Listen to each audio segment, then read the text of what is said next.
All right, everybody, welcome to another episode of the Game Time Gents. I am your co-host, Nardi, here with just one other co-host today. Zoltowski's enjoying time in Disney with his family, so I'm joined by Fish here. Hello, lucky you guys. We're going to get right into the things we need to talk about. As usual, we go into news and life updates first, and then we'll review last week. Fantasy-wise, we'll pick a couple players out, and then we'll also preview some games for next week coming up. And this is our Halloween special, so we do have a double draft for you at the end of this episode. So make sure you stick around and listen to that. All right, so first, Fish, anything exciting in your life going on right now, buddy? Yeah, just a couple little small updates. So obviously, we talked about it last time. Andy and I are moving out together. It seems like it's a more definite date. Of the 11th is the official move out date. So I know both of us are very, very excited to be able to customize our own house, well, our apartment for right now, and do all kinds of adult things. So we're very excited to see about the area, and kind of just opens up way more opportunities and possibilities for us going forward. So that's something that we're very, very excited about. I know both of us are very anxious just to kind of get it over with, get the move out over with. But it's been a long time coming, it seems like. So the other big news that I had, and I know I mentioned it on the last podcast as well, was I did go to the Bengals and Eagles game over this past weekend, and I know you were very much excited about the results as I am. There was a lot of Who Dey chants followed by EAGLES Eagles, and then by early of the third quarter, it looked like a home game. There was just so much green. All the Bengals fans left. There's a couple assholes near us, Bengals fans wise, but it was a really good turnout by the Eagles fan base. I was very impressed with how they kept themselves together. We sat on the 50-yard line, about the second row up on the visitors' side, so it was great to see the mountain of a man, Jordan Davis. You got to see Hurts right in front of us, Barkley doing his thing. Incredible thing. I tell you what, the rookies that we had, the CBs, Cooper DeJean, and then Quinn Mitchell, man, they are exciting to watch. Hopefully, with this defense that we have, keeps trending in the right direction. Quinn Mitchell seems like the real deal. I mean, he's balling out of his mind. He's shutting down top receivers. So very, very excited. Obviously, we picked up a massive dub. Hurts played incredible, no turnovers.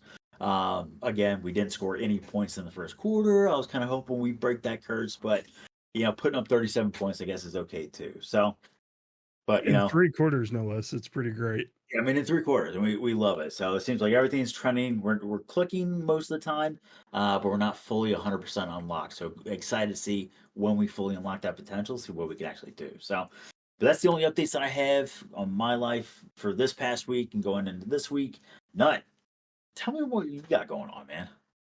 Well, before I get into that, do you think the Eagles played well because they heard you were going to be there and they just didn't want your constant barrage of insults? To be honest, I didn't say anything. There was other fans around me that were saying things that kind of spoke up for us, but overall, it's a very positive thing. You know what? Sirianni is wearing that hat, but it was the full hat, not the little half hat that he wears. Right. I seen him pace up and down the sidelines, getting in players' faces, congratulating them. You kind of need a guy like that.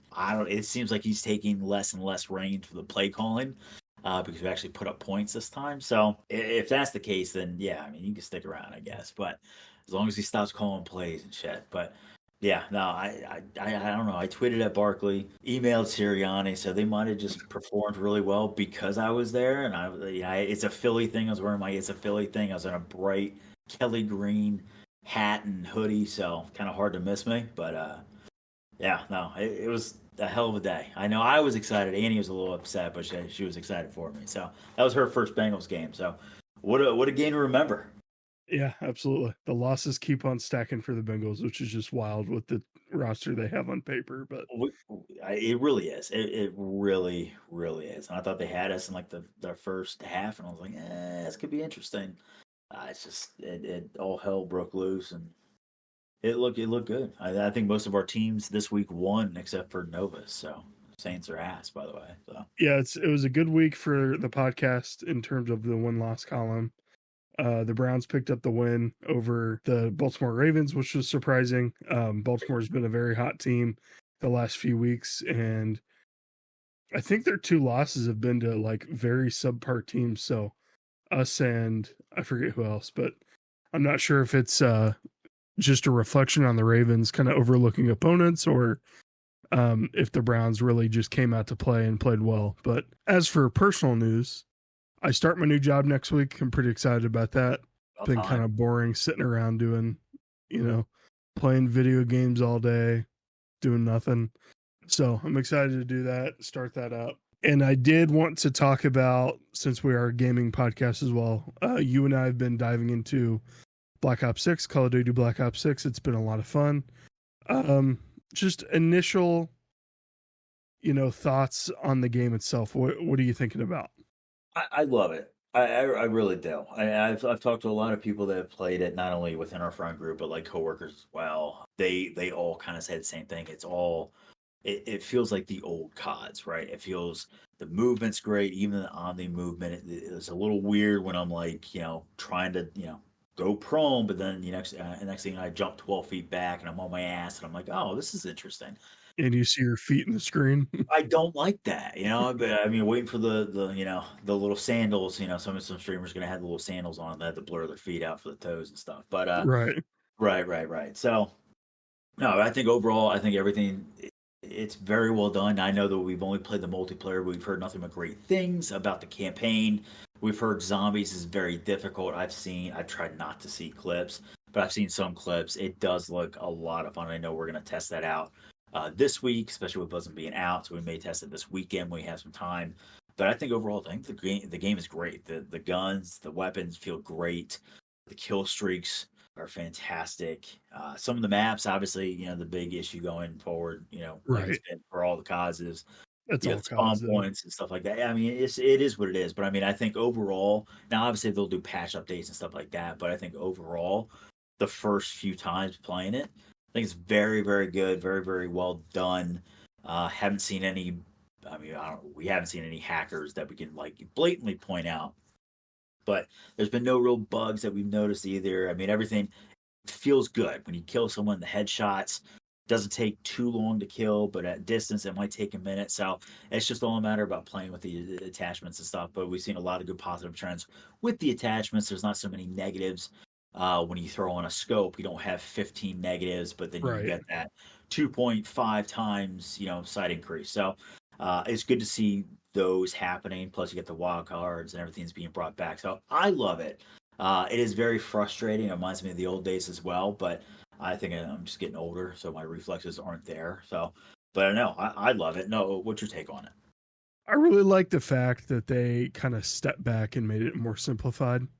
You Mm-hmm. know, I know we always joked about in Modern Warfare 3, the last Call of Duty to come out, there's like 9,000 barrel attachments, a ton of different muzzles, different sights that don't really do that much different. So I'm glad that they kind of took a step back and simplified it and kind of just made, mesh things all into one. I think there's only like maybe 6 muzzle attachments now, which is nice, but Yeah, when the meta was only the monolithic suppressor or right. the other attachment, right? And then you got to scroll through 5,000 different attachments that all have crazy negatives on it. So, Yeah, and I'm um, excited for good point. Warzone whenever that gets launched. That's going to be fun. I keep hearing Verdansk is coming back. I'm not sure if that is I, true or I not. And for you who have not played Warzone, that is the very beloved OG1 Warzone map that everyone wishes would come back, and we've been wanting that back for seems like years at this point. I mean, it's been a while, and yeah, there have been rumors. I'm still waiting for that confirmation. I don't know if it's just like all the streamers saying, "Oh, well, it's been a while. I want to get Verdansk back," but it did seem like I think I saw a video when COD 6 was officially like, "Hey, this is the release date." I did see something about Verdansk. I feel like there's no way they don't bring it back, right? That would be the They have cherry to. on the cake to the shit shows that we've had the last few years to now this seems like a lot of outside of the Ricochet and the hacking and stuff, which we haven't really dealt with again. But outside of that, I mean, it just seems like it's a positive game overall. People are loving it. I think I saw something the other day that they had 300,000. Oh god, I have to find the clip. It's a 300 something thousand. We haven't seen that number of players or number of players at one time since like 2016 or 2019 or something like that. They're seeing a high increase of players. That's good. Yeah. So I mean, everything's trending in the positive way, and I feel like if they don't bring Verdansk back, then I feel like a lot of people will be like, well, it's still fun, but great, here's another shit map. But if they bring that back, and then they got to bring Alcatraz back too, I would assume. Yeah. That would just be the cherry on the cake, and this game would just blow everything out of the water from the last 3, 4, 5 years. So Caldera was bad. That was the map right after Verdansk. Yeah. The next one was Al Mazrah, I think. That one was decent, and then this last one, I can't remember what the name of it was, but that was this last map is my second favorite to Verdansk. So if they keep going in like it's kind of like that 70s, 80s era, like industrial buildings, you have some sort of a city, things like that, then I think that the map will be fine. But who knows? Time will tell. Maybe we'll get the old Blackout map back, dude. Oh, dude, I remember those days. Because it's Treyarch, so yeah, wow, you never know. That'd be something to see with the TTK, the time to kill per weapon is, and what the meta is. We've already seen some glimpses of some of the kids we've been playing against, what the the M4 or the MX4, and then what's that little submachine gun that you like? The slow shooting Tonto. one? The Tonto, man. The Tonto's great. I gotta be honest, I couldn't sleep last night because it gave me nightmares. That's all I saw was that kid up in that room. It's just Tonto all over the place. It's a good gun. I mean, it's a good gun. It's a good game. So I was curious to see where the meta would be, what kind of customization. I feel like everything's gonna kind of be similar, but like you said, to your point, back to my point with the attachments, there's not so many negatives on a lot of things. So it kind of gives you that free range of customization where you're not going to get so much, a massive penalty on using this scope or this barrel compared to the meta barrel. So you kind of get a little bit of a flex cushion there when customizing your classes. And honestly, that's all we really wanted. I hated looking up every week what the meta was and then creating that class and then getting killed by that meta class. But I don't know. Time will tell. We got like a month before Warzone even comes out, so it's just nothing but a Is it a month? Grind. I think so. Yeah, it's around a month. So, but Nuketown does come out this Friday, I think. So that'd be. Yeah. I mean, they're doing everything right, man. They're doing everything right, which is exciting. So Warzone comes out right before the Christmas noobs get the game. That's exciting. Yeah, God, time to pad some stats. Let me tell you. I don't know. Some of the new kids that we've been playing have just been waxing my ass. So I think it's just getting older. So yeah, definitely. That's a problem. So that's the news we have for like personal stuff. We do have some NFL, sports news, I guess. I did want to bring this up to you before I got into any of the actual NFL news. Have you seen the Dwayne Wade statue? Dude, it looks. So I saw Forrest Whitaker. I saw was it looks horrible. Well, I mean, look at Cristiano Ronaldo when they did his statue and a few others. Who's designing these statues should probably not have a job anymore, right? And if it's the same company doing these statues, find someone else. Find anyone. I don't know. I think it's independent artists, and you're completely right. I immediately thought of Ronaldo. I immediately thought of Sean Taylor's statue that like wasn't really a statue. It was like a wire frame or something. I don't know. Like, just get the guy that does the bus for the Pro Football Hall of Fame. He hits every time. I mean, true. What? Oh God. Like, you don't have an in, right? You can't just get the guy to do a quick little statue. I just don't. And like, as the the owner of Miami or whatever, who, if I'm the manager, if I'm Dwayne Wade, I would like a sneak peek, because guess what? The common trend, where Ronaldo looked like a cartoon character, right? Because like approval, right? The unveiling happens, and immediately everybody turns to you, and what are you supposed to do? Go, holy shit, that's not me. It's just you go, hey, that looks great, happy, and the cameras go off, and I'm like, what is this? What are we doing with this? So it's just, I saw that come up the other day, and I was just like, "Wow, this is." Yep. So somebody gave the green light on this one, huh? Everybody's happy with it. That's crazy to me. So I've watched the clip a few times of it getting unveiled. Great unveiling, but you can just kind of tell with Dwayne Wade's face. He's really trying to grin and bear it through it, and it's just oh, it's 100%. Oh, you he got can't to. be happy about it. Oh no, not at all. Well, I'm sure that LeBron and everybody else is texting him saying, "Dude, is that you? Is that what you look like?" I'm sure that doesn't help. Yeah, Yeah, you're poking fun at it too, but it is. You're talking about one of the all-time greats to play for Miami. Done all incredible things, brought you championships, and this is how you repay him. A it statue's is. great, Yeah, but that doesn't even look like him. It's just I can't wait to let that clip stew a little longer and then go back and read the comments and see how many people can kind of. So I saw one that looked like Forrest Whitaker and like a few others that had spawned up. So I'm curious to see what the creativity that other people online are going to come up with that remotely just doesn't look like Dwayne Wade at all, which is a shame. So yeah, times uh, like this is when the internet is at its best. The oh, memes are going to be absolutely. running wild. Yeah, it's gonna be a good time, that's for sure. That sucks for Wade, but God, that artist, I'm not showing my face for a little bit. Not at Right. all. No way. But in some NFL news, a couple sad things to talk about. Stephon Diggs is out for the year with an ACL tear. He's getting up there in age, so hopefully he bounces back and he's able to, play again next year and be as impactful as he normally is. Having a good year too. Yeah, he was. There was a weird situation going on with Jamison Williams. I guess he was pulled over as a passenger in a vehicle. The police found multiple firearms, including one that Williams had. I guess he was quoted as saying, "This is for my protection. Do you know where I live? Detroit." Sorry, Zoltowski. Don't mean to say anything bad about Detroit, but apparently the big issue now is he did not have a concealed carry license for that firearm. The Lions came out with a statement today saying that the department that pulled him over is being investigated as for why he was not arrested accordingly, which I guess not having a permit for that. It's a little different here in Ohio. I think they kind of did away with the CCW so you can carry without having that concealed carry license. I think you can. Yeah, I think that's the new rule. So I guess in Michigan, you still have to have it. So my guess is that the cop was a Lions fan after he figured out it was Jamison Williams and he tried to sweep it under the rug. But I'm not really sure.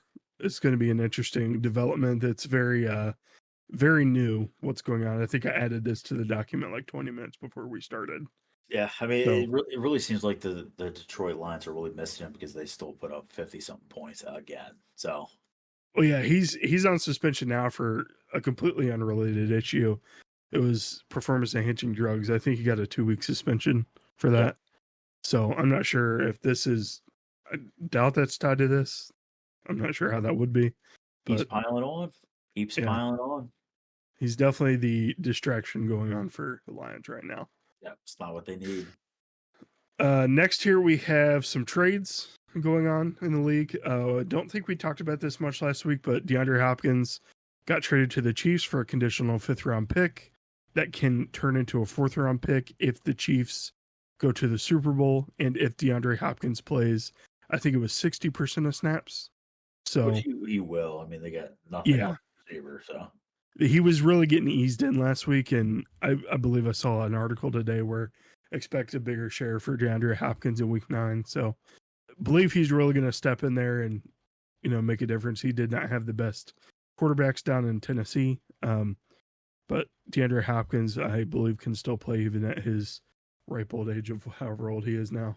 I'm I not think sure. he's at least 30. Yeah, he's over 30 for sure. Lamar Jackson gets another weapon today. He got Deontay Johnson. The Ravens received Johnson and a 6th-round pick for a 5th-round pick. So that's kind of a steal, in my opinion. I've always been pretty high on Deontay. He's always had some questionable quarterbacks thrown to him in Pittsburgh, but now with Lamar, hopefully he can learn that offense quick for their sake, and he can ball out for them because that's an area of need for them for sure. Is he going as the number one? Because if so, that opens the floor for Zay Flowers to kind of ride that number 2 there. I don't know if Zay technically the number one there, or was it Rashad? I think it was. I think it was in tandem. I think stature wise, I think Bateman was the one, but I think they realized that Bateman was halfway decent, so they'd rather just cover Flowers, who got a lot of targets the last few weeks. So, I mean, if Deontay can step, I don't think he's a number one, but if he can step in that number one role and take that CB away from Flowers, I mean, that just opens up the game even more for Flowers. I think, granted, the target share will be shifting just a little bit, but I mean, when you get Derrick Henry, you got to load the box, and then you got Zay Flowers, who's quick, Deontay, who's good, and then now Bateman. So I mean, they got Yeah. three receivers that are fairly decent, and then of course you got Jackson with his capabilities, which is insane. So I've never really looked up Zay Flowers' areas where he lines up, but I would assume he's usually a slot receiver, and not to slot shame or anything, but they can definitely be the number one target as well. So yeah, it would make sense for him to be in slot. So, and then a trade that hasn't happened yet. I don't know if you saw this clip last night, but Dan Campbell alluded to a trade being completed prior to the deadline. He was like jumping up and down, really giddy at the podium during a press conference. So that was pretty funny to see. You know, the rumors have included anyone from Max Crosby to Myles Garrett to Hassan Reddick. I doubt it's going to be someone of that stature, maybe Hassan Reddick, but I mean, the Jets just worked really hard to get him back in their locker room. So who knows who it's going to be, but I do believe it's going to be a pass rusher. That seems to make the most sense, especially with the loss of Aiden Hutchinson. I mean, what else do they need? I don't.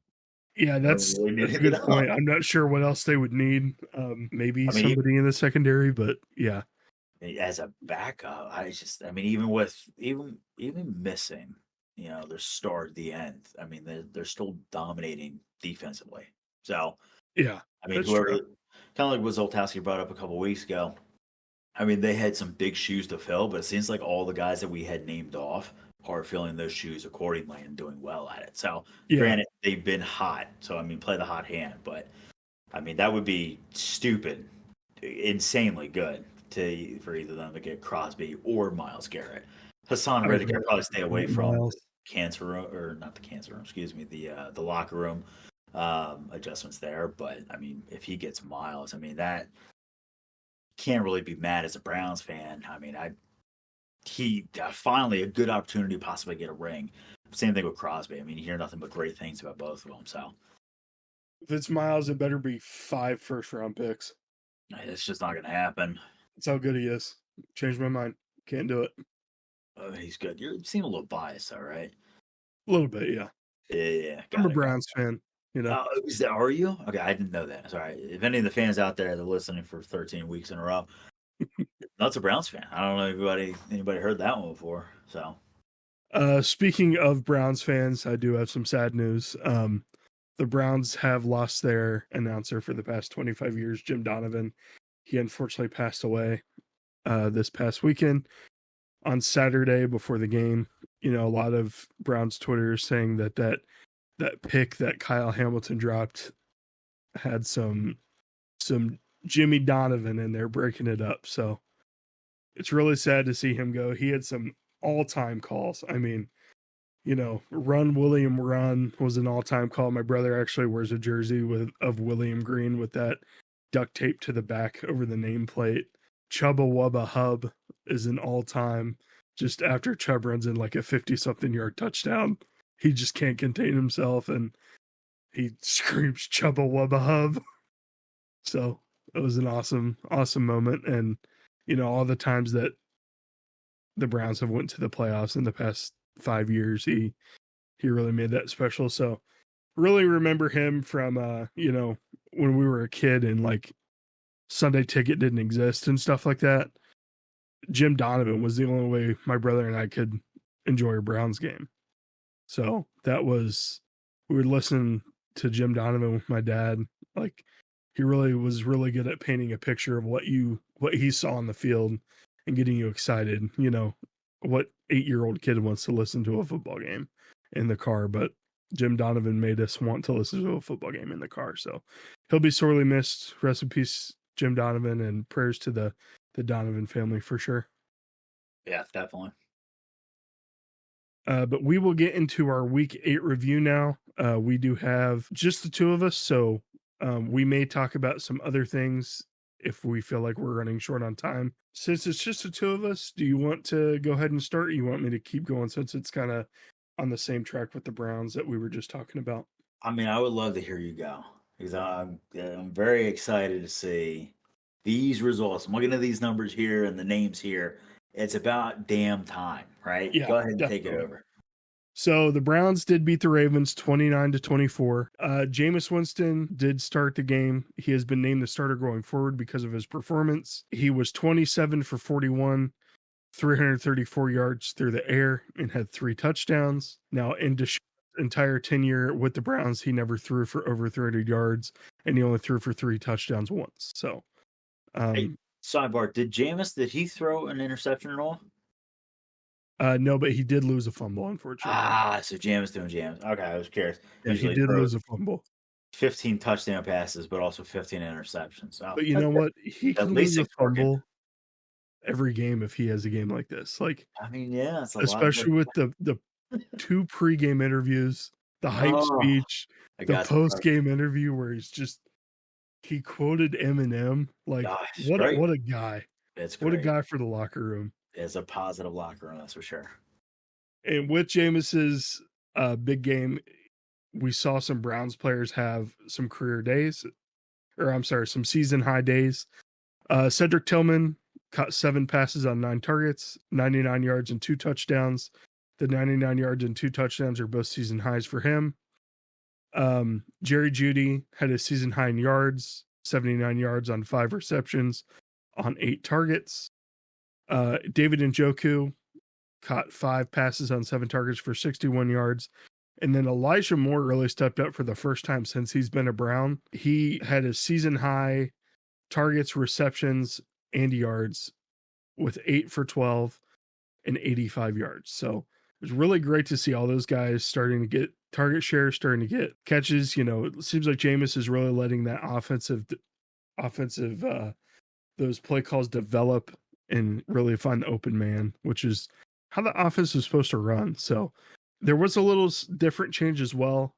Kevin Stefanski didn't call the plays this game.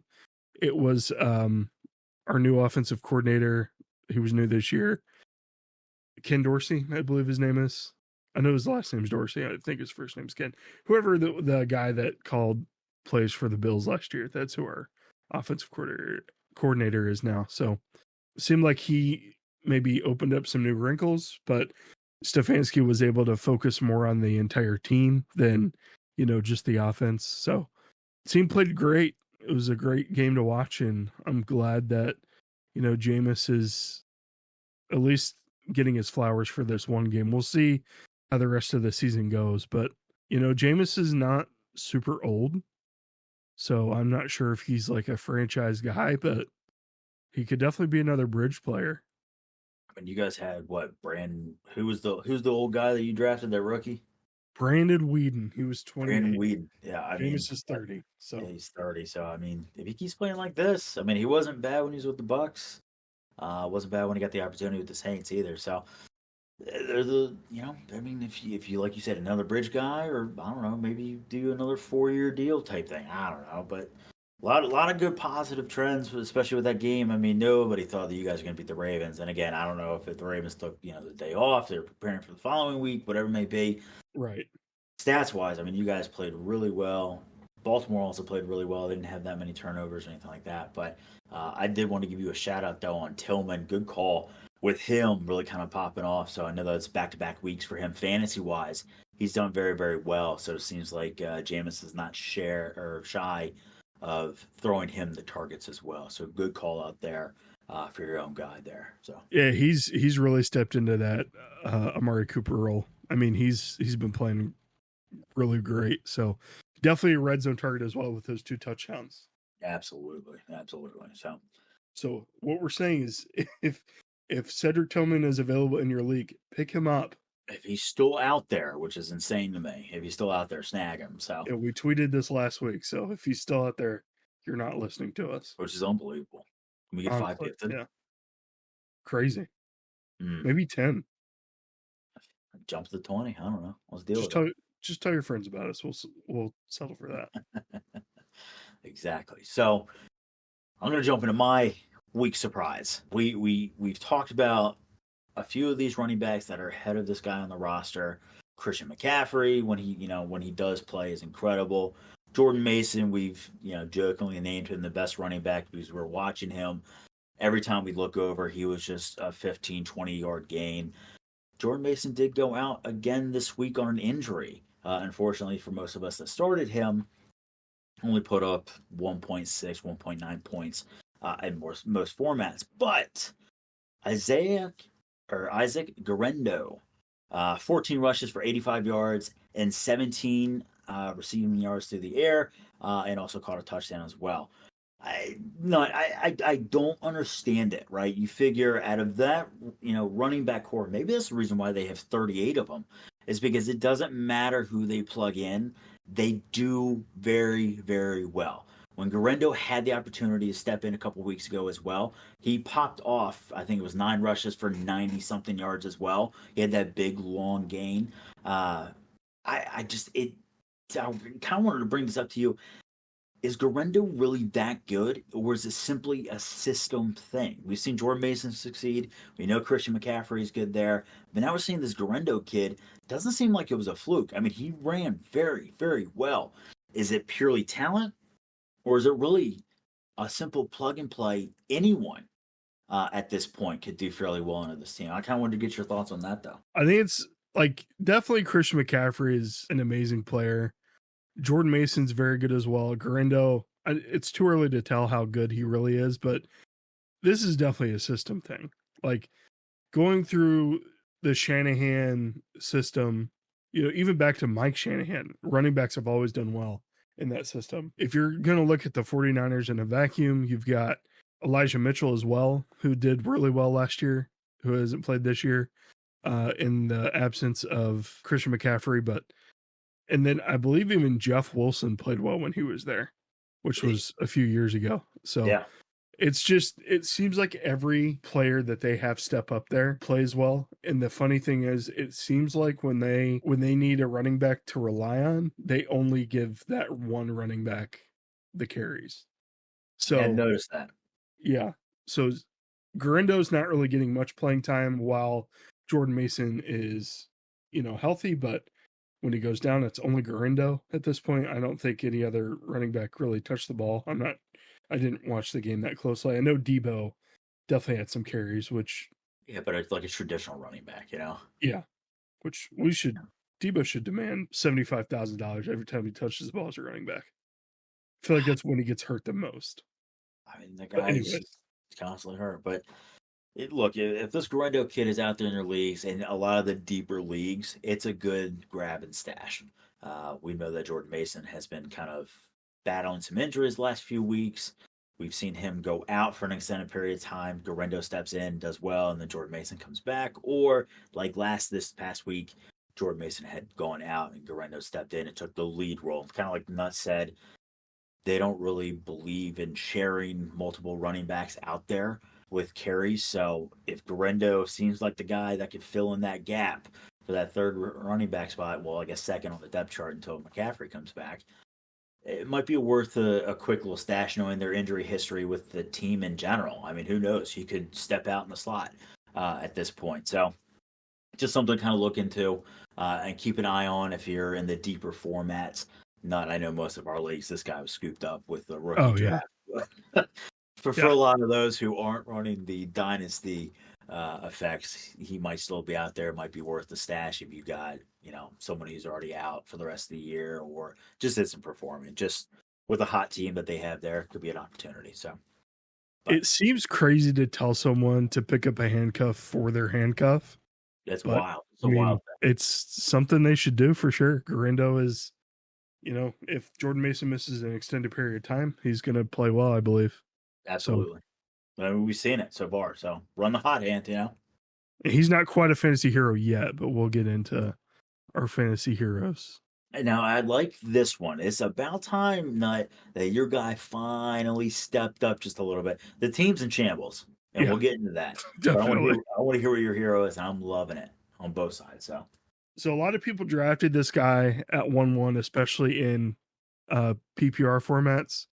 talking about CeeDee Lamb, he finally had a game over 100 yards. He also had 2 touchdowns, 17 targets, 13 receptions, 146 yards, 2 touchdowns, and in full PPR formats, he had 34.60 points. So it was great to see CD finally getting, that breakout game for this year, I guess. It comes after Troy Aikman called out the Dallas receivers for not running their routes very well. So it seems like Troy Aikman came out in defense of Dak, and then, CD then puts up a performance like this. I'm not saying it's related, but maybe there was something going on with the Cowboys receiver room that just they weren't running their routes effectively or weren't running them well, which, I mean, you and I have talked in the past. We think CD is one of the best route runners in the league. So Guy's that incredible with kind his of speed. would be surprising if CD Yeah. was included in that. Well, see, I could see it too that it might be frustration. You know how everybody gets when they're frustrated, especially a lot of these prima donna receivers. When they don't get the ball, they don't get the target share, or the quarterback is not playing well, the team is overall getting blown out when they shouldn't. It could be demoralizing. I could see them going through the motions and saying, who gives a shit, you know? So I don't, again, not saying that's what CD's mentality is right now, but I mean that whole Dallas team is in shambles. Every room is, I mean, it's all over social media from Dak talking shit to CD talking shit to Dak to then you got Diggs talking shit to a reporter. It's shit. Yeah. Jerry Jones Ugh. has got to reel that shit in. If I'm a Cowboys fan or the owner of the Cowboys, it's not. I love it because you guys are imploding, but if I'm a fan of them, that needs to be reeled in and reeled in quick. I don't know if McCarthy has got the locker room. I know they were projected to be on top of the table by a good amount. Playoff team, go deep. But again, that's been like that for the last, 10, 15 years kind of thing. But with the team, again, and we've seen this throughout a lot of teams out there, on paper, they look great. They are stacked. Something's not clicking. And we've talked about this on podcasts before where CD and Dak have not been on the same page. They were on the same page this past game, but it was a little late. Again, they tried that fourth quarter comeback, but like what happened to the other 3 quarters, They played a very strong, tough opponent too. So I mean, give them credit there. But man, it is the Dallas Cowboys are not doing well, and it seems like the whole locker room is just about to really implode. So I will say CD does have 31 targets in the last 2 games. So maybe that's just what they need to do and keep on doing that because they don't have a running game right now. No, I mean, Rico being out this last week, Zeke started. Well, they brought up Dalvin Cook. Did Dalvin play? Yes, he did. He played. They brought him up from the practice squad and he played. I mean, their running back situations in shambles too. But again, we always go back to the point of feed your best players. CD is by far their best player. Feed that man, right? It would be different if it was CD in like prime Zeke, where you could rely on that run game. Zeke could get 100 yards on the ground and a touchdown, run, catch passes out of the backfield there. If you don't have a run game, that kind of frees up the defense to really just kind of put people, cornerbacks and safeties, kind of let them linebackers push back into coverage because they know that you can't run it. Zeke is not prime Zeke anymore. I think he averages less than 2 yards a carry. It's not good. So, but again, you got to feed your monster, and CD is their monster. You got to feed that man. So, I'm glad to see his target share has gone up the last couple weeks. Yeah. But I feel like they have been playing down most of the time, so the game script has changed to a more passing thing. But maybe early on, maybe that's what they need to establish versus the pass game. But I don't know. Next week we'll tell. Hopefully they take another L. We love to see them at the bottom of the table below the Giants. I think would be very comedic. So we're all for it. Yeah, Zeke and Dalvin combined for 16 rushes for 46 yards and then 2 receptions for 10 yards with 1 rushing touchdown. So that is not going to get it done in the NFL. No, not even against mediocre teams. It's going to be a problem for them. So they need to figure surprising, it out. Surprising Zeke has regressed this much. I mean, he's 29, but I guess 29 is about the age that backs start regressing. See, I don't The know big because outlier there is Derrick Henry, but right. I mean, you got that one outlier there, but I mean, you look at Dalvin Cook, you look at a few of these guys, you're like, they still have stuff left in the tank. So I don't know if it's, I mean, did they really lose a step or did they lose multiple steps? Is Zeke not being patient like he was when running? Is he not seeing the gaps well? Did the offensive line change? Did the game scripts change where the defense knows that they can't run, so they're okay with, you know, giving up that additional yardage because their D line is so dominant that they can blow past. Again, goes back to the O line, because they can blow past the O line to then get to Zeke. There's so many factors that go into it. I'd be curious to see what the study is. Like, why is it between 21 to what 26, 27? You just kind of start aging out. Why is that the prime years? And then all of a sudden, once they hit 28 or 29, boom, it's like they only average a yard a carry, and then that's it. The shelf life is just crazy to see that drastic fall off. So I don't know. We've seen a lot with a lot of running backs. Dalvin Cook being one of them. It's just something. It's interesting to watch. That's for sure.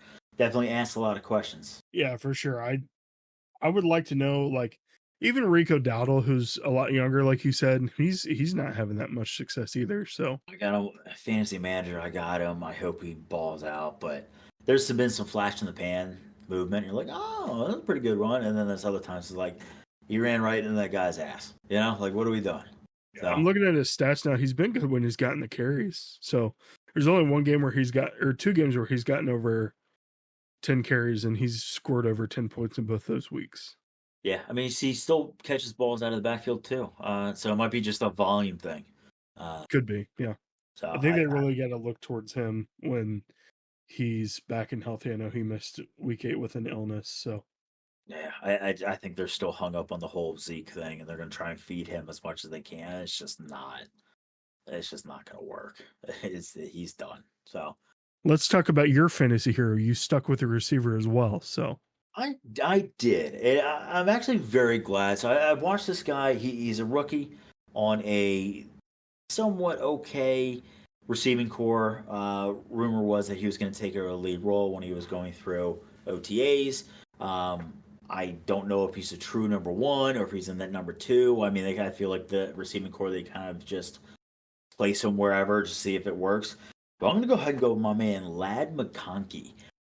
Went 6 for 6 for 111 yards and 2 touchdowns, including a 60-yard bomb that he caught for the Chargers. I mean, this guy has stepped into that role of question marks as receivers. We don't know who's going to be who, right? They lost Keenan Allen, they lost Mike Williams. Those are the two best threats that they had. Right. Everybody thought, Jesus, the Chargers lose those guys. Who are they going to throw to? Same thing with the Bills. Who's Josh Allen going to throw to, right? Who are these guys going to throw to? They drafted this rookie, Ladd McConkey. We're looking at his tape. We're like, yeah, he's got some moves. He's not too bad. He doesn't have blazing speed, but he seems like a decent route runner. Ladd McConkey has proved us otherwise so far and has had a decent year overall. But this week, he really, really put it to the ground. And really, with that 60-yard bomb that he caught and scored, put up 26.1 fantasy points this week. Something that was kind of interesting to see, and I kind of see trending mostly in the fantasy formats. He's managed by 98% of fantasy teams out there. Only 54% of those teams have started. Now, again, there's a plethora of other options that are better viable, especially in the flex spot or your wide receiver spots, just with the depth if you know how to play fantasy football.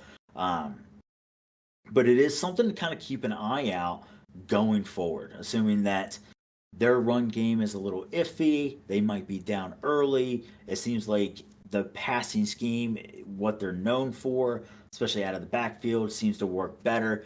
If they can get Ladd McConkey, started from the get-go early and quickly, I mean, he could pop off for an average of 10-plus fantasy points. And especially with that Week 12 bye week hell that we got coming up, This guy might be worth stashing and then using and picking up a quick, easy dub. You got to think, if most of those teams are going out on bye weeks, who are we going to play? I don't have any bench players that I could play. Maybe a guy from practice squad. But if you got a guy from Ladd McConkey who puts up another 20 plus points, that week, that could equal 3 of your players that you would have started in general. So just something to kind of keep an eye out. That guy was my fantasy hero. I was very surprised that he was managed by 98% of fantasy teams out there, but only 54% of them had to start or had the guts to start him. So those 54% were really rewarded heavily there. So he was my fantasy hero for this week. Very excited, and hopefully we can kind of keep that common trend with Ladd McConkey there. So Yeah, it's a great pick. He definitely leads the team in targets for receivers. And I'm looking at Justin Herbert's stats right now. He's just now heating up, it looks like. So yep. The first 4 weeks he didn't really throw under or over 150 yards except for week 4. The last 3 weeks he's thrown well over 200 yards. So it seems like he's finally catching his footing. I'm not sure why it's taken him so long this year, but we shall see how he progresses going forward. I mean, as good as I do, it could just be a report, right? Between him and Keenan Allen and Mike Williams, when Mike Williams played when he wasn't injured, we know if he gets a quick dump pass or whatever it may be, we understand it as 1, 2, boom, 3. He knows where Keenan Allen, when he's going to turn, when he's going to cut, where that ball is going to go because they practice it 1,000 times, right? It might have just taken a few weeks for that connection and chemistry between Herbert and McConkey to really set up and line up, right? Okay, it's 1, 2, 3, 4. Now he turns. Now it's a good throw. So, again, hopefully they continue to build that chemistry going forward. Like you said, Herbert's finally starting to heat up, which is great. We love to see that. We know that he has done incredible things in the past. In the passing game, really made things aware. And honestly, the Chargers are really going to need him. And they're going to need to rely on McConkey as well in the receiving game. So, got to open it up for them. But it's good to see the young guy out there doing big things. So, yeah, definitely. Yeah, it's a great pick. It was really, I know I saw a highlight of that 6-yard bomb, so that was pretty cool play to see. So, but sticking with the receivers, my fantasy zero this week is going to be Michael Pittman Jr. He has been kind of underwhelming this year, and it seems like his teammates are really stepping up around him. So you've got Michael Pittman, who's the ranked 44th receiver in PPR formats, and in front of him is Josh Downs at 28th and Alec Pierce at 38th. So, Alec has had a couple big weeks, but Josh Downs has seemed to be the one that's the most consistent for the Colts. Now, I think you're going to see an uptick with Michael Pittman coming up due to Joe Flacco getting the nod over Anthony Richardson. Mm-hmm. But it seems like hopefully Michael Pittman, who's still on the younger side for a receiver, can really get this figured out. He's only been in the league for 4 years. People drafted him. I'm not really sure where he was drafted this year, but he was probably 4th to 8th, right? Yeah, in those around there, upper mid rounds. Yeah. So you're really expecting more out of him. He's supposed to be their number 1 receiver. Now that looks like Josh Downs maybe taking that over a little bit. He's been playing very well, but it's going to be interesting to see how the rest of this year is going to shake out for Michael Pittman. Yeah, I think, and obviously we can talk about the whole Anthony Richardson thing for another 12 years if we wanted to. But with Joe Flacco going in there, being named the starter, Flacco's not an idiot. He knows who his big guys are, his number ones, his monsters. I'm pretty sure, I had to look at the stats, but I think when Flacco started, Pittman's usage got up. It had increased. So I would, obviously Downs is going to get his. Jonathan Taylor's going to do very, very well. Now that we actually have a competent quarterback back there that knows the game, veteran. I think Michael Pittman will go back to seeing that 4th round draft pick usage. He's not afraid to throw his targets and get them there. It's just a matter of if Pittman can run the routes. And I haven't watched Pittman enough to say, oh yeah, he's a really good route runner, or if it's, he kind of looks a little rigid, kind of stiff out there. So that's something this week I'll look more into, especially with Flacco throwing to him. But you got to figure he's going to score more than at least 2.6 fantasy points, right? Yeah. I don't know about starting him this week. I mean, maybe you can take a gamble. That's one of those gamble, risk reward things. But I don't know. You figure he's going to get his target share there, especially if they go down early in the passing games there. It's got to be a no-brainer in some cases, but for where you draft him, I feel like it's one of those positions where you kind of have to start him, especially with a new quarterback change. Right. But I can see you benching him just as easy too. So at least So for the week. I'm looking now. It looks like Flacco started weeks 5 and 6, and that is the 2 weeks that Michael Pittman had that's 2 of the 3 weeks Michael Pittman had that were over 10 points. So yeah, So might be worth the risk. I don't know. I mean, could be he's worth going the to have risk low, to keep him low going. projection. Yeah, absolutely. So, especially with the whole Anthony Richardson thing, if Flacco's going to continue, if they want to make a playoff run, it seems like Flacco's going to be the guy going forward. It seems like that just makes the logical approach. Again, we talked about this last week. Let the young guys sit and learn from the vets. This is a perfect opportunity. I think that we saw it now. Now I don't know what the Colts are going to do with Richardson, if they're abandoning Chip or whatever it may be. We'll have to monitor that because that is a very interesting case. With all that talent there, reminds me of an Andrew Bynum for the Lakers. The next Shaquille O'Neal, but was just lazy and didn't do anything with his talents there, which is a shame. Kind of reminds me of this situation, him sitting out and stuff like that. But we'll get into that another time. But Michael Pittman seems like a decent share going into next week for sure. Just touching quick on Richardson, I think he should switch positions. So what? Running back? To tight end, receiver, running back. He's so good at football. Like he's athletic. He's athletic as hell, and he just can't get it. Maybe like put him in a Taysom Hill type role. Yeah, but I mean, Taysom Hill at least throws and completes passes. Yeah, but when he's asked to, and when he's asked to, you're usually not expecting him to. You know what I'm saying? Like, yeah, I honestly, I don't think anybody's expecting. It's usually like a surprise pass for Taysom. Well, see, that's the thing. I think most people are surprised that Anthony Richardson had completed a pass. I think that's the biggest kicker there. You see what I'm saying? But I don't know, man. It's something definitely for us and Zoltowski to monitor going forward, and just fantasy lovers and fantasy football lovers, and then football lovers in general. It's just a very interesting thing happening right now with that team. So, got to keep the spirits high with Jonathan Taylor and the rest of the crew. So, definitely, yeah. But let's get into your fantasy zero here. Absolutely. So my fantasy zero, and I saw that a couple people in some leagues that I'm in had dropped them. And I don't know why the hell, Tony, talking to you specifically, why the hell are we still running defenses in fantasy football? Should just be IDPs, right? Yeah, Tony. God damn it, Tony.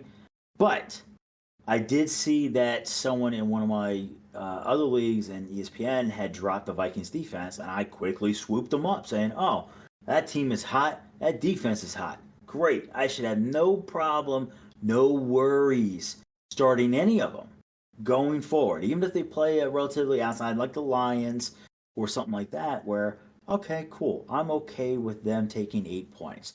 They've been a dominant factor on defense. Points-wise, they've done well. They've held teams to minimal yardage.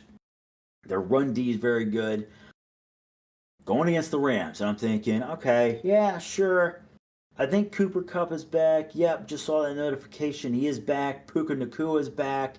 Okay, so this could be a little dangerous, right? They got the four-headed monster there with Stafford, Williams, Puka, and Cooper.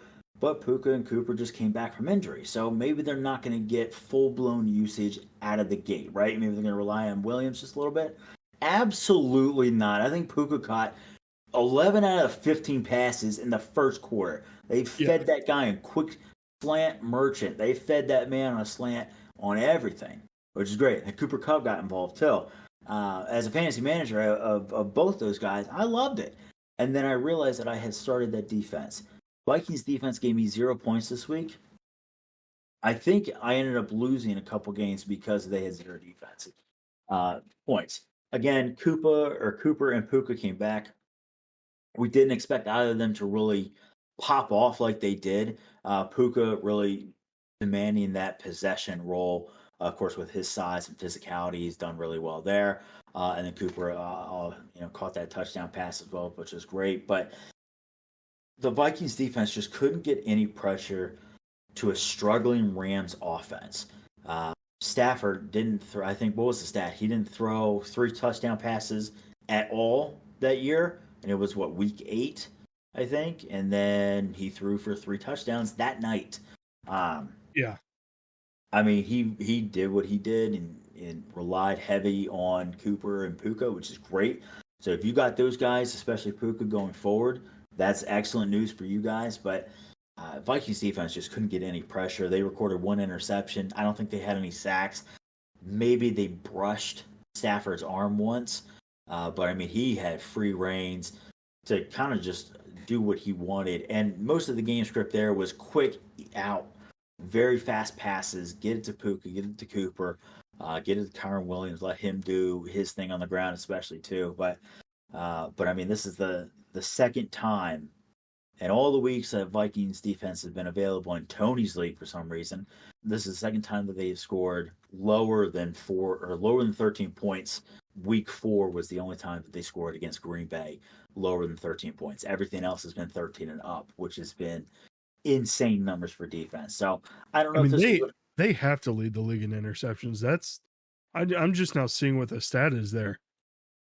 It's insane, right? And you figure with the struggling Stafford, yeah, he'll do decently, but I mean, he kind of demanded that. It's the Vikings team, and I think Tiggy was talking about, a couple key components that they were missing on defense, but wow, they just did not look in it. There was not enough pressure. I don't know if they were getting back there quick enough, whatever it may be, or the passes were coming out faster. But I mean, to see now again, every team goes through this, wow, what the hell happened moment. This might have been that moment, but hopefully they get everything back on track. But it was definitely grueling to watch, especially when they kept scoring and there was just no defense happening. So my fantasy zero this week, if you're playing in not an IDP league and just defenses in general, Vikings defense, especially with what they put up in the past to what they went into this past weekend with an injury-ridden team, a decent quarterback, and really the only star on that team is being the running back. I mean, the usage for Puka and Cooper, wow. I mean, it could have been a lot worse, that's for sure. So, I mean, I'll take the 0 points, but damn, Vikings defense really killed me this week. Those next 5 matchups are pretty juicy as well. They have the Colts at home, then they go to Jacksonville, they go to Tennessee, they go to Chicago, and then they host Arizona. So they should be able to eat. I mean, I kind of hope Anthony Richardson was playing so they could really feast and maybe take a week off. But, I mean, you got to do what you got to do. I think Flacco might carve them up in a quarter, but I don't know if it depends. Chicago might be a tough game, but we'll have to see. I don't know if they play like they did this past weekend. I don't know. That's true. I don't know. So that's my fantasy zero, the Vikings defense. Which, before we go on to our week 9 previews, I did just want to bring up the Bears for a second. There we go. If you're Tyreek Stevenson's teammate, how pissed are you right now? Have you seen the stuff about this kid? Oh, yeah. No, I saw the clip. That guy is running gassers until he passes out, and then in the afterlife, he's running more.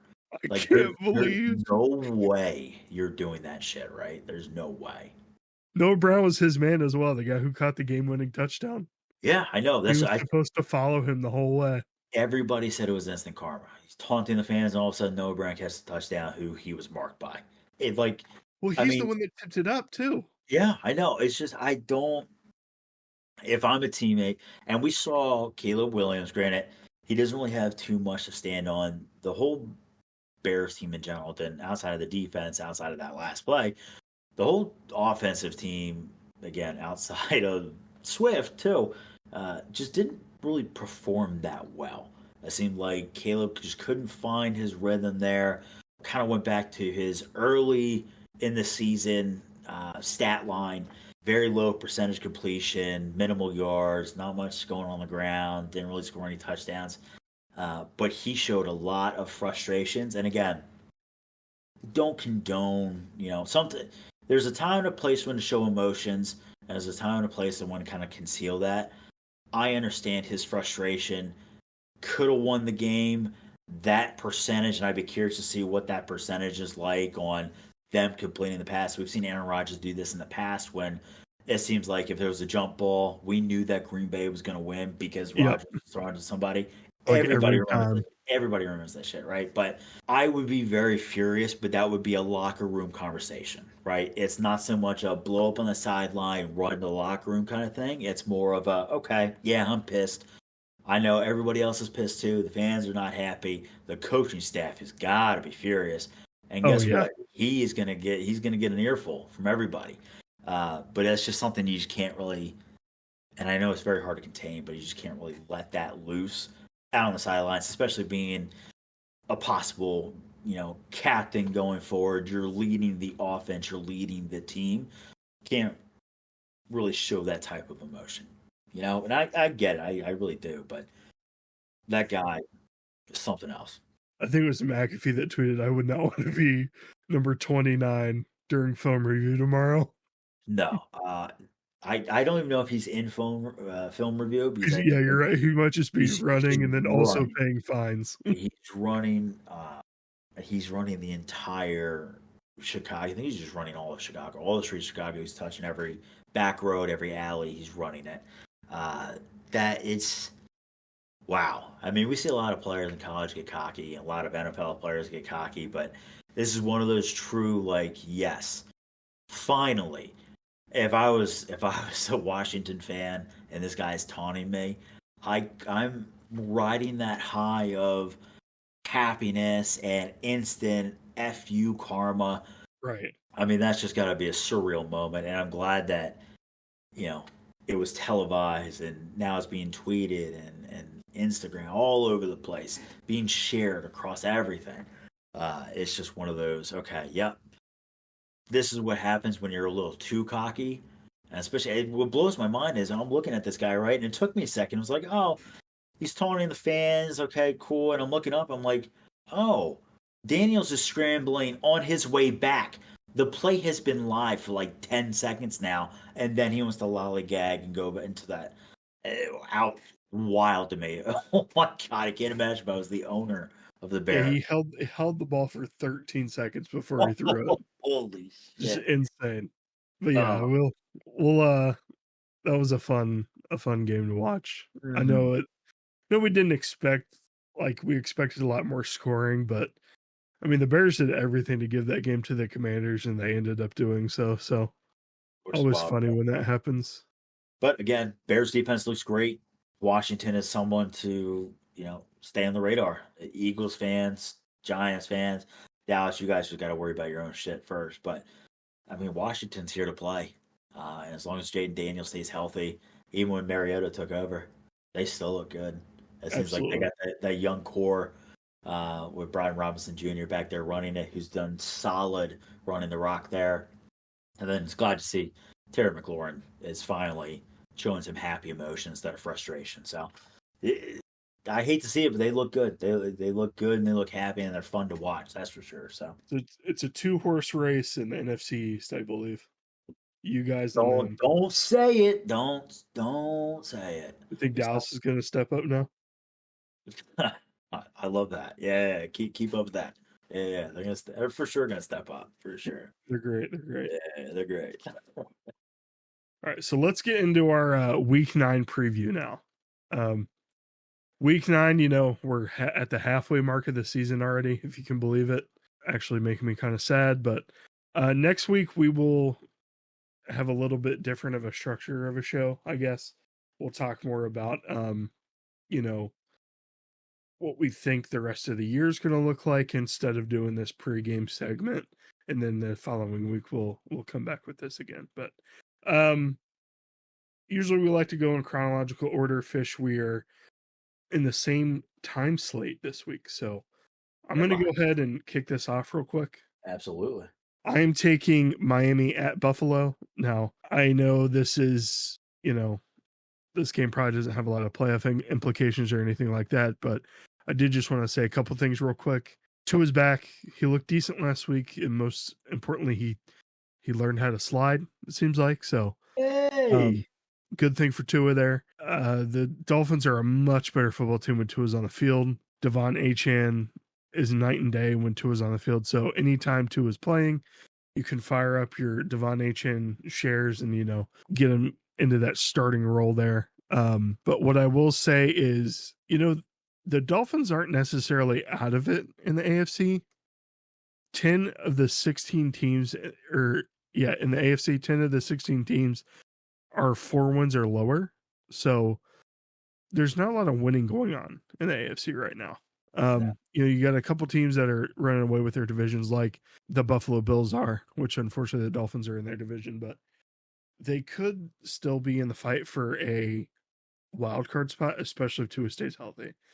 Their offense has really suffered without Tua being on the field, but what we will get into here is some stats for the Bills and the Dolphins. Now, the Bills, their offense is very balanced. They are averaging, or they have 214 pass yards per game and averaging 122.3 rush yards per game. That's both 12th in the league. So it's very balanced offensive attack, but they're turning those into more points. They're 5th in points with 28.8, and they have 336.5 yards per game. And that puts them in at 13th in the league for yards per game. Defensively, the Bills defense has allowed 328.4 yards a game, which puts them at 17th in the league. So still just under that upper half, or at the top of the lower half, I guess I should say. But their defense seems to be a bend but don't break defense. And they have only allowed 18.3 points per game. So that puts them in 6th place. I like that. Bend but don't break. I like that. It's very Bend true. But don't break. I like that. That's pretty cool. Now, on the flip side of that, the Dolphins, now these stats are going to be skewed just because Tua has not been playing, but they average 318 yards per game, which puts them at 22nd in the league. But that translates to dead last for points per game, averaging just under 14 points per game at 13.9. Their defense is playing well, averaging 300 yards per game, which puts them in 6th place there for that stat. And then lastly, their defense is letting 22.4 points allowed per game. And that's tied for the middle of the pack at 16. So I say all that to say this: the early line for Miami at Buffalo, the Buffalo Bills are 6-point favorites, which means Buffalo would have to score 6 more points than Miami to cover that spread. And then the over-under line is 49.5 points. So if you think the two teams will score more than 49.5 points combined, that's when you would bet over on that. If you think that they'll go under, that's when you would bet under. So Fish, with everything we've said there, let's just talk about the line, 49.5. What do you think? Do you think that they'll go over or under that? God, with Tua being back, with Tyreek hopefully being fully healthy, I know he had it was an illness or a quick little small minor injury going into the last week. We knew that Tua was going to have some rust going back into this game. He's been out for at least 4 plus weeks. The head injury. I don't know. The Bills being hot, Josh Allen can put up 300 yards and 4 touchdowns, 2 of them being running. Tua could pass the chain. The thing that really stands out there to me is that Bills defense holding them and every other team to only 18 points is absolutely insane. We really haven't heard much from the Bills defense at all. I am probably going to comfortably take the under on that. I think the Dolphins will put up some points just because Tua's back. They got a lot of quick, fast guys. They got to get Waddle involved. A chain is always going to be involved, and Tyreek could catch a bomb at any minute. But I think that defense is still just a smidge weak, and they're averaging, what was it, 22 points per game? I think the Bills go up to 30. At 30 max, I just don't know. I think they take their foot off the pedal if they're up by 17 early. So I would probably comfortably take the under on that line. I think I agree with you, especially with the how both of the defenses are performing. They're both pretty far up there in allowing points per game. So I think I agree with you there. It's going to be an interesting game, though. I know the last time these two played, as when Tua got injured, he ran into Damar Hamlin. So Oh, that's right. I'm sure there's going to be a lot of talk about that during this game, but it's going to be interesting to see. Definitely. It should be a good one for sure. I'll keep an eye on it. But you also have a game for the 1 o'clock slate. So what's your matchup this week? I do. I got Denver at Ravens at Baltimore. I picked this game purely because obviously we talked about the Ravens, what Derrick Henry can do, what Lamar can do, but I'm more excited to see what Denver can do. Denver has one of those defenses that are very slept on. They've still done decently, and Bo Nix is kind of turning into that Lamar Jackson role. He's not only passing it through the air, but he is a quick guy. That guy is quick, and he's smart when he runs. We've seen him early on. We've talked about this early in the podcast where we've seen him take a few preseason games. He's starting to get comfortable. He looks good, starting to get that confidence. Didn't really feel comfortable using his legs as often. Mm-hmm. The last 4 weeks, Bo has erupted as a fantasy quarterback. Starting 4 weeks ago, he had 27.4 points, 25.74, 14 points last week, which is a little down week. But then this week, he really popped off 35.76 fantasy points across the board. If we're talking a dual threat quarterback, he's shown that he could throw for 300 yards and then also run it on the ground for 100. His dynamic capabilities remind me just like Lamar. I don't think he's as patient as Lamar or as shifty, but when he escapes that pocket and he sees down the field where he wants to run, he's taking off. That guy is quick and he'll get there. Now it just depends on if he slides. I don't think he has the quick, shimmy or the shakes like Lamar does, but I can see a little bit of Lamar in him where not only can he beat you down the field, but he can also beat you to that edge, to that side, to that sideline, to that first down marker. Something I do really want to highlight again is the Denver defense, kind of being slept on. Points per game, they've only given up 15. They're ranked third. Opponents' yards per game, they've given up 282. They're again ranked third. Opponents' yards per play, right? Per play, 4.4 yards per play, which seems like a lot, right? A decent run, a quick slant. They're ranked number one. Denver's defense is being slept on, and nobody's talking about it. Denver, in general, I think is just being slept on with things that Bo Nix is doing with the receiving core that he doesn't really have. I mean, Courtland Sutton, we talked about a fantasy zero. He put up 0 points a couple weeks ago. With their run game is kind of finally starting to. They got Williams back there. He kind of popped off for a little bit, and now he's kind of going back to being a little sedentary running back. This Denver team is just coming with a big question mark. Kind of reminds me of the Dolphins, where they could pop off for 70 points, but then also come up with 0. But it seems like Bo Nix finally has that reins, that full control that we've kind of wanted him to see, kind of stride into, really leading this Denver team, and he's doing it through the air, on the ground, and that defense is held up. We know Patrick Surtain, what that man can do. That man is a lockdown corner. I mean, dog. Honestly, dog. When he was up for a possible trade rumor, I'm surprised everyone and their mother didn't just contact him and see what they could get for him. I'm glad he stayed in Denver, because if he went to like Dallas or somebody else, he probably would have cried. But I mean, that defense there. I mean, granted, they beat up on the Saints 2 weeks ago, 33-10. Again, Saints are kind of like in a turmoil thing. Don't know what happened. Again, one of those things where they had the most points in the first couple weeks, and then they have given up the most points in the next couple weeks. And then they beat the Panthers 28-14. They're 5-3, second behind Miss Patty and the Chiefs, which unfortunately they are still undefeated. It just seems like they have so many guys on the field, a couple extra in different uniforms, I think, black and white stripes. I'm not really sure, but again, one of the situations where the Broncos, if they can stay hot, they're 5-3 right now. They got a good commanding lead up there next to Patty. If Miss Patty kind of falls off, or whatever it may be, in that whole division, they could see playoff capabilities. And I think Bo is only going to get better and better and better the more confidence that he gains using his legs and his dual threat with his arm as well, throwing deep passes, quick laterals. I mean, can you imagine if they actually had a receiving core or a true number one. I mean, Cortland Sutton's done great things so far, but I mean, there's no one to write off about saying, "Oh, I'm glad that we have that guy as a receiver." I mean, he's just kind of they got a mixed bag of whatever to throw out there.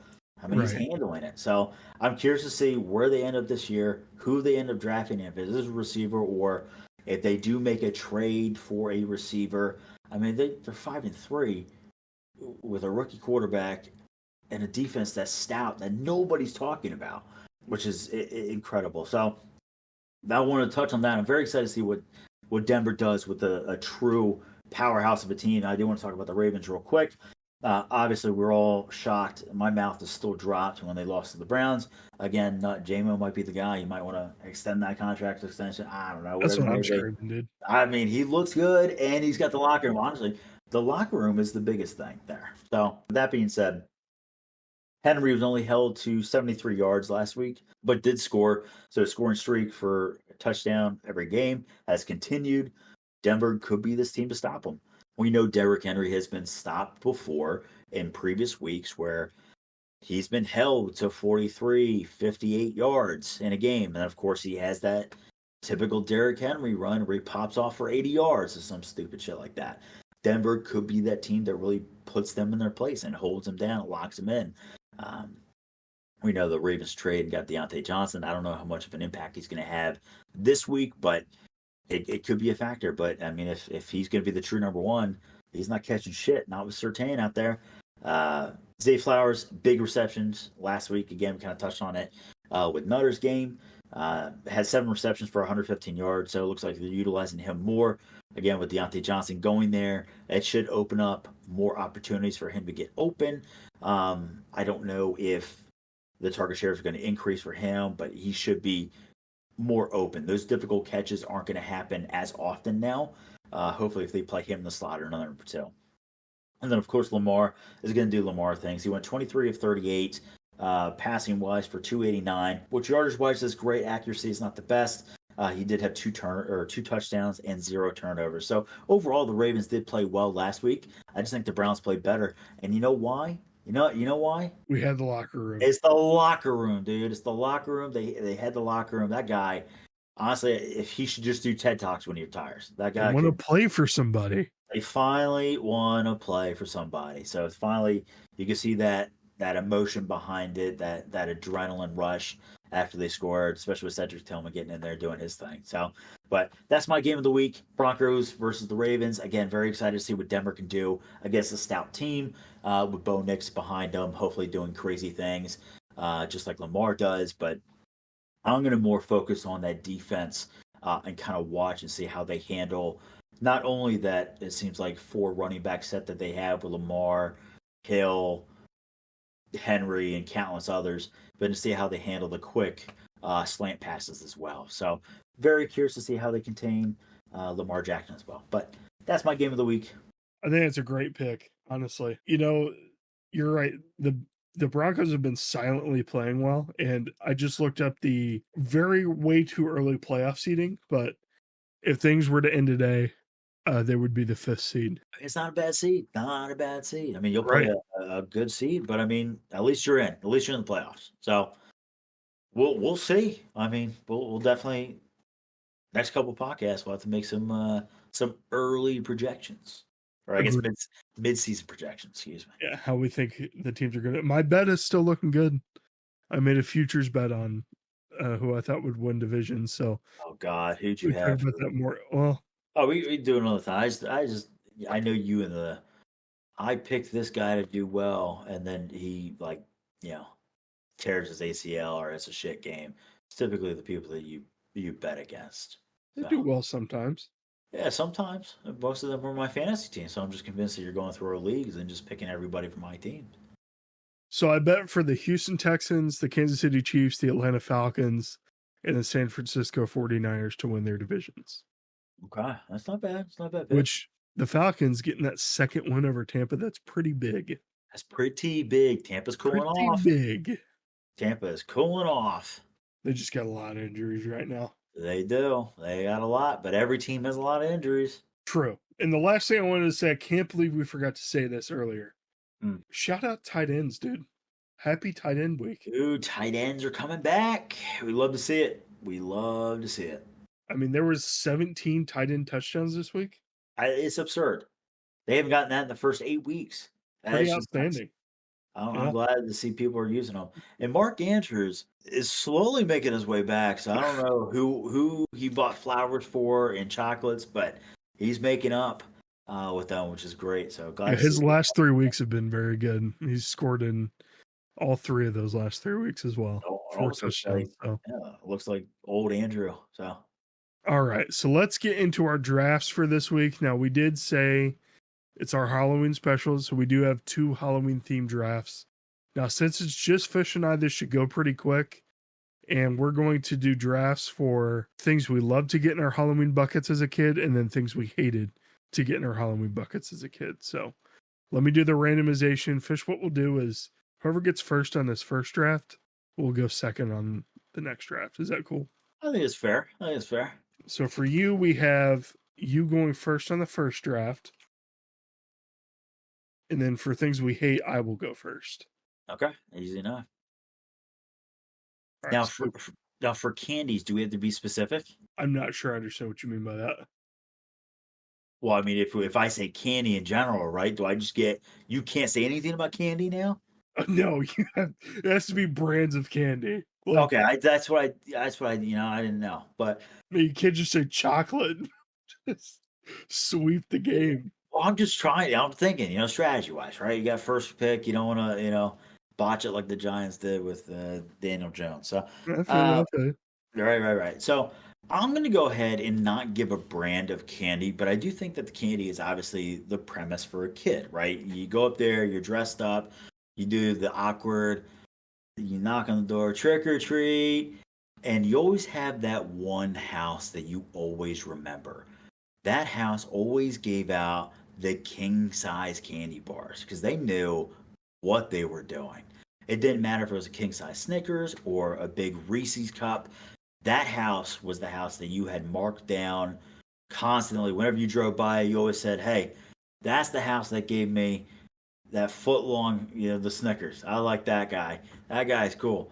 It's got to be the king size candy bars. I think it's got to be the biggest, most OP move to make, especially nowadays, now that we're adults and we can hand out candy and stuff. I think that's got to be the big badass play. You think those kids are going to tell everybody, that house there, king size candy bars, that's what they know what's up. Guess what? My house doesn't get egged. We don't get any TP. The kids love us. They whatever it may be. So it's got to be king size candy bars. It has to be the number one. That's a great pick. I didn't even think of going that route, but because I was just thinking of all fun size stuff. See, fun size. Yeah. See, nobody wants that shit. Yeah, true. Tell me, how many fun size Snicker bars does it take till you get okay, I've had my fill. You talking about when I was a kid or now? I honestly, I want to hear both because I feel like it's a similar answer. Because it's over 100 every time. Yeah, exactly. You're popping this thing like it's little chewable tablets, but one king size Snickers bar, I'm like, whoo. Hey, I should have had half that. The whole time I just gotta say, who cares? I have another one. So, but you're right. If I get a king size, I got the one. You don't need to keep going. You don't have 6,000 wrappers next to you, and now people aren't judging you. Yeah, exactly. So my first pick, I'm gonna go more of a brand candy. Specifically, I'm gonna go with Reese's Pumpkins.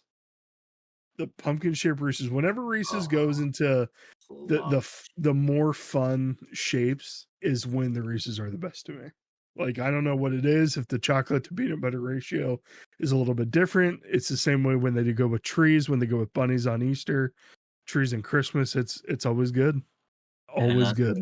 It's a good call. That is a great call. And then I do get the next pick. I kind of just lulled there because I forgot Zoltowski's not here. Right. Because usually he's last picking. True. Yeah. I kind of always make it seem that way. See if he listens to the show and says anything about that. Yeah, we'll get a text about it. My next pick,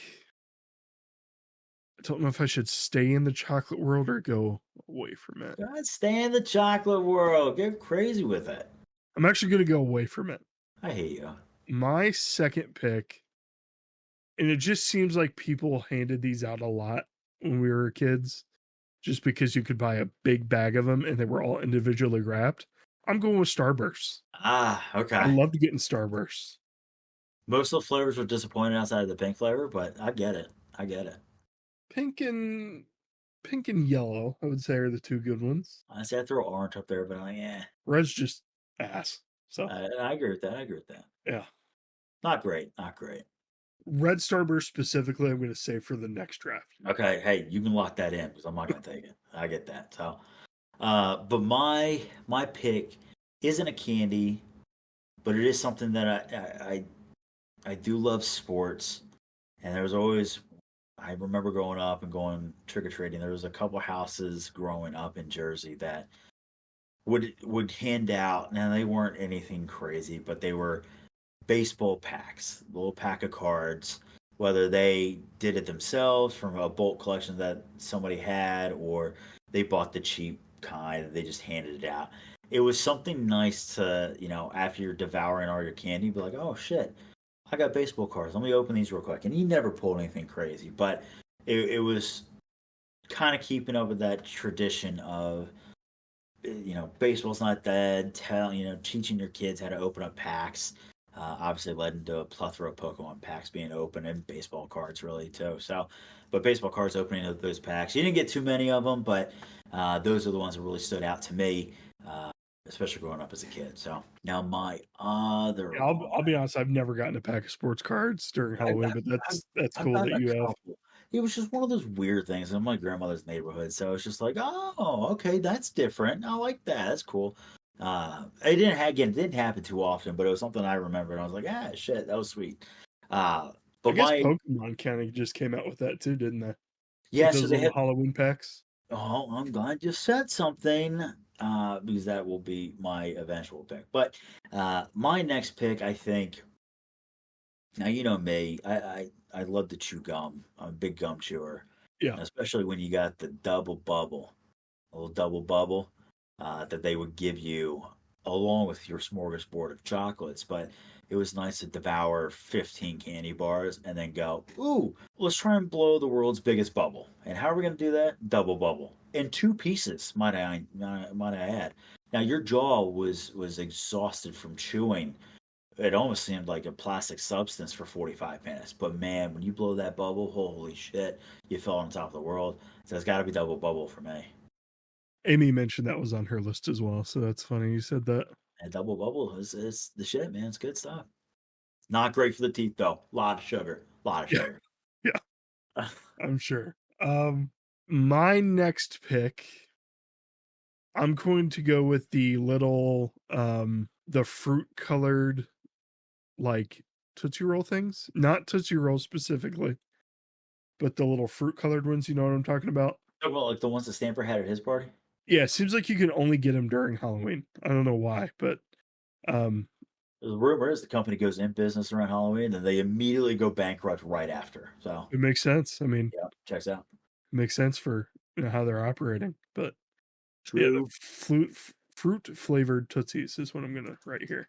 Fruit flavor. And then my last pick for the things I like to get in my basket or bucket.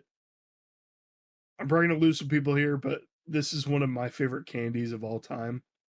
I love Runts, dude. Runts? I'm a big Runts fan. What's a Runt? It's the little, they're little hard candies. You got a banana shaped one. You got one shaped like an orange, one like an apple, one like a grape, one like a strawberry. They're just good, man. I don't know what to tell you. I'll have to look this up. I don't know what a Runt is. I have no other explanation for why I like Runts. Yeah, once you get a Werther's original in there and just, stick that in your pocket, that's wild to me. It's not that kind of hard candy. It's like my great grandfather used to hand that shit to us. It is a hard candy, but like you can bite it immediately. Does that make sense? Yeah, when our teeth were invincible, indestructible. Yeah, absolutely. Nowadays, I'm like, I don't know if I could chew that noodle. It's al dente. I don't know if I could take it. So, All right, what runts? I'll have to try. Do you have any runts laying around in like a crystal bowl at your house, like our grandparents would have? I think they're made by Wonka, and I think that they're gone. I think they discontinued them because I I, haven't been able to find them for a I while. wonder why. Because okay, got it. Dude, the bananas were the best ones. I bet they were. Somebody And out there has to help me. They have to know what I'm talking I about. want you to throw a poll up, see if people recognize it. We'll throw a poll up. Don't worry. I never heard of a runt, but all right, that's fine with me. So to round out things that we love to get in our Halloween buckets, much like I feel like a lot of people. Don't get me wrong, I love a good chocolate, right? You love a good chocolate. You love a good sweet treat. I don't know about the hard candy and the runts, but I always feel like that there was something else needed, right? And it was always nice to tear into something salty, whether it be a pretzel or a bag of potato chips. I loved a good bag of potato chips to kind of even out that balance of the sweetness and the saltiness. Even from a young age, I can get a little Reese's cup, a little Reese's pumpkin, of course. Pop that in my mouth and say, that's good. Tastes like peanut butter. Man, that's sweet. Oh, there's a bag of Lay's. Let me throw that in there. Now it's a little salty. Let me open up my pack of baseball cards now. And really, as a young age, just demolishing the shit out of those cards with just grease and chocolate. So that was a lot of fun. It's a lot careful nowadays, but that's got rounded out for me. It's a good little salty treat. I gotta say, potato chips are on my not things I hated to get list. That's Dude, surprising. Halloween's supposed to be for stuff you don't normally have in the house. Did you not have? Yeah, well, I mean, they would just hand out runts like it's like going out of style. Nobody's heard of a goddamn runt. I don't know what a That's runt. why I liked it, because I only got them during Halloween. Yeah, because they're like, You're over here talking about, you we know, just daily eating potato chips. Like, yeah, but everybody's got potato chips it's a at their good house. salty treat. No, we not that often. And Oh, you know what? They got runts. You know why? Because they inherited it 4 generations before them. They're like, no one's gonna eat. It's like potpourri, or what's that fruit cake or whatever you get it. I'm gonna ask your dad how often you had chips in the house. You know what he's gonna say? Every day. Yeah, we got chips in the house because Lisa likes she likes chips. I don't mind a good chip. I got some salt and vinegars upstairs I've been munching on. But as a kid, you didn't really have it growing up. You know, text Lisa, ask Lisa, she'll tell you. We didn't have chips that much growing up. Definitely didn't have any runts. Nobody had runt. That's unbelievable. Can't believe you. All right, let's get into things we hated to get in our Halloween buckets. And I was gonna go with chips at some point in this draft, but I guess I will digress and not do that. But what I am going to take is Tootsie Rolls. It's Normal Tootsie Rolls, gross. like normal, just chocolate flavored Tootsie Rolls. God, I hate those things. Are they Honestly, even supposed to be chocolate? I don't know. It's ass is what it is. True. I just didn't like how they. If I'm just not like a big like, you know, I either wants to break or like dissolve. That thing just it just didn't go away, and it just got stuck in every crevasse in your mouth. It's just a horrible treat. Whoever likes those, I don't know. There's something wrong, but Tootsie Rolls, that's a good shout. That's a good 1-1 pick there. If you like them, I don't trust you. That's a bold statement. That's a bold statement. How you grow a podcast, you alienate your listeners. Honestly, it's worked out for so many streamers. Why not? You know, my 1-2 pick here. I never liked getting stickers. I didn't understand the premise of it. Well, I'm not coming back to your house to get 50 stickers. I don't like you. We're not doing the sticker thing. I need candy or chips. Especially as a young kid, like, oh, hey, trick or treat, and then they dump in this stickers of like a ghost and like a pumpkin. I'm like, who wants this shit? I don't want this stuff. So then you stick it on their like mailbox and their windows and shit. But it's got to be stickers. I just don't understand the premise of it. I think it's an ass move, to be honest. Just promoting vandalism during these drafts. I can't believe it. You really are. You really are. You know another thing? I'm going to go ahead and do the whip round here. What I also don't understand, right? And you figure that if you're handing out crayons, you're going to give me some type of substance to write on. I've had people just give out the little 4-piece crayons they used to get at like Texas Roadhouse and like stuff like that, where you'd be able to draw and shit. They just give you the crayons. Like, what the hell am I going to draw this on? What am I get? Guess it. Your mailbox. I guess that's it. Your window, your doorbell. It's just like, what? What are we doing? You're just giving out. Go trick or treating? Jersey people do crazy shit, man. I've never heard of anyone getting crayons. I've gotten crayons. Trick-or-treating. It's just the most frustrating shit. You know what that was? That was a fired general manager from Applebee's that had a bunch of those 4-packs sitting around. That's what he used for Halloween. Like there wasn't just like a printer paper. I don't know. Just wrap it in it. It's just they give you the crayons, and then I'm like asking, Grandma, do you have anything to write on? Nobody. Then we got 38,000 notepads that come out of nowhere. All the old people always had notepads and shit. I don't know. It's just, were they used crayons or were they like new crayons? No, they were new crayons, but it was a cheap 4-pack. So as soon as you had any type of tensile grip to it, it would snap in half. You felt like you were the Incredible Hulk, but at the same time, it's a very brittle crayon. I don't know, man. It's just assholes that delivered crayons for Thanksgiving or Halloween. Nuts. That's a wild. That's a wild pick. I've never heard of that in my entire life. I've had it. It's nuts. It's crazy. I'm going to take two things back to back here, and I hate them for the same reason. I love it. I'm going to go with Dots and Milk Duds. Again, Milk Duds. I can't stand the way these things. Wait, are your teeth? Are the dots it's just like on a wax paper, right? And it's literally just dots of whatever. No, Dots is, so you got a box of Milk Duds that's yellow. Dots is literally a yellow box just with fruit flavored stuff in it. Oh, okay. I know it was like something that you got at like not Golden Corral, Cracker Barrel or something. I think they had like the wax sheet with like the little dots on it.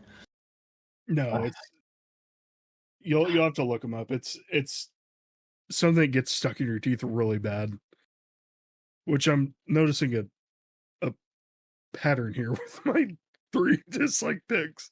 I honestly, don't like the texture, I guess.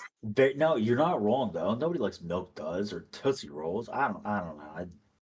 It's like black licorice. Nobody likes black licorice. It shouldn't be a thing. Disgusting. Dude, it's annoying that they stick these things in like Halloween packs that people buy.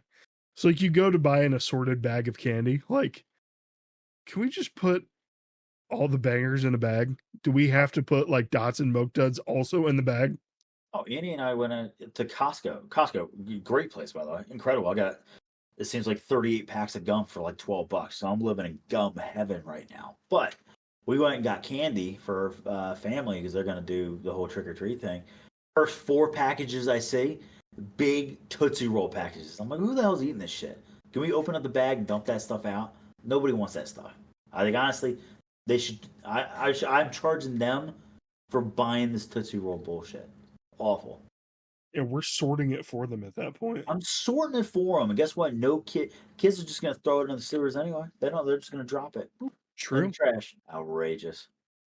Yeah, that's my second and third pick for this round. So those are good picks. I like the theme that you have going on here. I'm gonna go with a little bit out of the theme, outside of stickers and crayons. Right. I never understood the premise of the popcorn balls. I don't like. It's cool to get. And you're like, oh, it's the size of a baseball. Let me wing it at somebody. But then you can tell that someone put like popcorn in like a nice bag, and then they tied it. They made it look cute and fancy. How the hell am I supposed to eat this shit? It's hard as a rock. It's a baseball just with popcorn design on it. And then by the time I chew through a little bit of it, everything else is just soggy around because I've been trying to mangle this goddamn popcorn ball. And it's just a dumb gift unless you plan on giving it to a bunch of kids and they're just going to launch it at each other. That's the only premise that this popcorn ball has. Yeah, I've never understood those either. I more have experience with those at Christmas time. I don't know if that's just a my family thing, but yeah, popcorn balls are... It's just a weird. It's a weird thing, right? To even give someone. So unless it's kettle corn, I can see that a little bit more. But if it's just your normal run in the mill like movie theater butter popcorn. That's kind of weird. A little weird. My last one to round out. I'm just not, and there's so many things that's just like I'm thinking like personally, just I didn't enjoy. But I always found that I would have a handful of bookmarks for some reason. And I don't remember ever seeing anyone drop bookmarks into my bag or like me physically pick some up and put into the bag. But somehow they would magically appear like in Hermione's bag and they would just be 1,000 bookmarks. And I don't know if you guys could tell, I'm just not a big reader. You know, I try to read more nowadays now that I'm an adult. But I just, as a kid, nobody, unless you're a bookworm, never really cared about reading. It didn't really use those bookmarks to use. I would always put it in the book every once in a while and say, okay, I'm going to read to there. That book hasn't been open since the 90s, you know? So it's not going to happen any further. I just don't understand it. Dude, it seemed like you trick-or-treated in some faraway land. I don't understand these people that were giving you things for your... Are you sure you went out on October 31st? I did, yeah. Okay. They were just like, here's the shit I have in my house. No, well, it was the neighborhoods. It was like older people, right? We trick-or-treated in like my grandparents' area. Oh, so maybe they all just forgot. Well, they forgot, or they're like, oh, the kids, they need to be more educational. I don't know. Who gives a shit? But I never got the Werther's Originals, though. And I definitely didn't get any runts either. So don't you knock runts till you try them. You got any at the house? Try them now. Yeah, that company's out of business. I've only seen them on Amazon. Watch me try one and fall in love with the candy. Right. Hey, these are pretty good.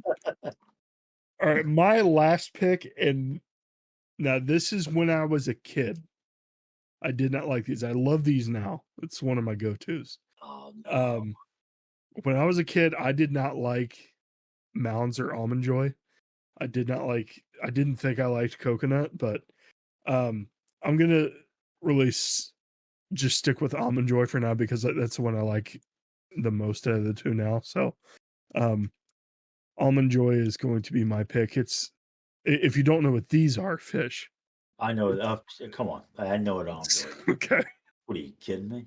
No, I hated those when I was a kid. I always felt gypped when I got those in my Halloween bucket when I was a kid. But, nowadays, I'm down with it. I kind of like them. Oh, absolutely. Kind of like them. So, all right. But that closes out that draft. Everybody, thank you for listening. Have a happy and safe Halloween. If you have kids, enjoy taking those little guys, little girls out. So, have a good time with that. And Fish, do you have anything to say before we close out here? I'm kind of mad. I just remembered for the Halloween buckets, nobody mentioned candy corn. I think it's next to the worst thing. If we had a fifth round, candy corn's on that list. It just horrible, awful. I have to disagree with you there. Yeah, that makes sense. A lot of things are adding up for you now. They really are. I've only known you for like 20 years, but a lot of this shit's adding up. People just get mad at candy corn for no reason. I don't understand it. It just tastes like chalk. I don't get it. I don't get it. But no, it's kind of like what Nutter said. Please, everybody, go enjoy those moments of your family. If you have kids out there, it's the best time to watch them grow up in those cute little costumes. It's a great time to, I don't know, start. What did the league do? A little beer cart. You bring out a liquor cart and stuff like that. That eventually, I'd like all of us to do this when we all have kids. But please go enjoy. Be safe out there. Have a lot of fun with your family. Spend time with them. Take lots of photos. Create lots of memories. So enjoy October 31st. I know it's on a Thursday, but please be safe out there and have lots and lots of fun. Enjoy the football game Thursday as well. So, ooh, yeah, football. And as always, thank you for saying GG and thanks for being a gent. We appreciate you guys. Thanks, guys. See you next week. Bye. Yeah.